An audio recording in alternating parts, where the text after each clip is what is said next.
अनि welcome to my channel. आज चाहिँ न्यू भ्लग भने जस्तै है। अनि म चाहिँ अब यस्तो हेयरकट हानिदिनु पऱ्यो भनेर जानु लाग्यो। यस्तो घरि कपालहरू चाहिँ यस्तो कपाल चाहिँ के काट्नु जस्तो लाग्छ कि। अनि फेरि ग्राइन्डरहरू गरिसन्छु नभए म त लुरु काटिदिन्छु ढुक्कै जाडोमा पाल्ने गर्मीमा हानिदिने हो। अब जान्छु लखन कपाल काटेपछि कस्तो देखिन्छ। राम्रै देखिन्छ हौ। प्रायः मैले तक्नु भएदेखि यत्रो यत्रोसम्म थियो मेरो कपाल। अनि सबै हेयरस्टाइलहरू गरिसकेको बाटाबाट हिँड्नुपर्छ गाइज। अब जाँदै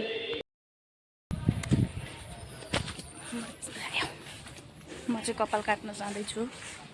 यस्तो झन् बाटो मिलामा टेक यस्तो नजिकै छ क्या घरबाट। अनि भ्लग बनाउँदैछु यहाँ। म चाहिँ कपाल काट्न साथी लिएर जान्छु। एक्लै घरभित्र लिन अब के खिचिरहनु होइन। बाटोबाट यस्तो लिँदै कपाल काटे चाहिँ यहाँ। मेरो घर चाहिँ त्यहाँ। यस्तो नि हुन्छ मान्छेहरू कपाल काट्ने कारण चाहिँ गर्मी धेरै भएर।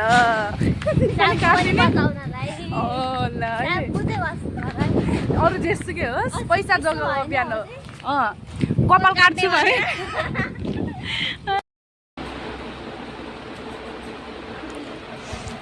चाहिँ पार्लरतर्फ जान्छु।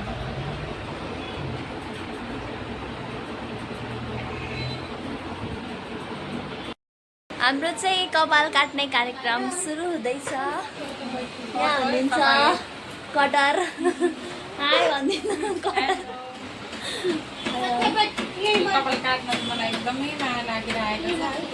कपाल काट्न माया लागिरहेको काट्दिनेलाई, तर काट्नेलाई चाहिँ केही भएको छैन। मलाई चाहिँ एकदम माया लागिरहेको छ। काट्नै पर्यो। चाहिँ लास्टमा देखाउँला। अहिले चाहिँ हल्का क्लिप मात्रै। यत्तिको छ कपाल अहिले। अहिले एकछिनमा कस्तो हुन्छ। कस्तो राम्रो। यत्तिको स्वार्थी चाहिँ हुनु पर्यो है कपाललाई पनि माया नगर्ने।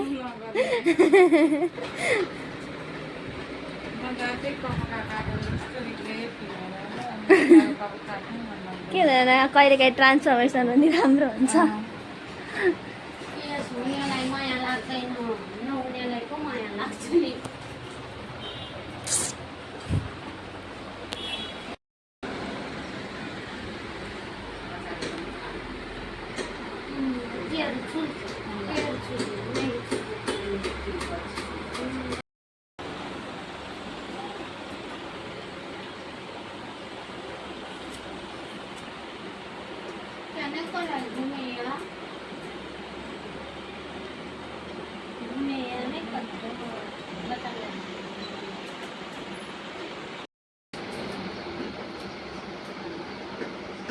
सेन्टी हुनु आएन कपाल काट्दा।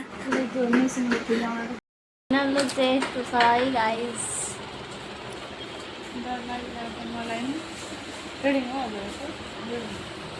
यस्तै मिलाइदिनु यस्तै कपाल काट्यो अरे आइसक्यौँ। आइब्रो पनि देखाउनु। ए अब आइब्रो पनि अब गाउँभरि देखाउँदै हिँड्ने हो कपाल काटेको हामी। विराटनगरमा यत्तिको चाहिँ हुनुपर्छ है। यत्तिको बाई बाई।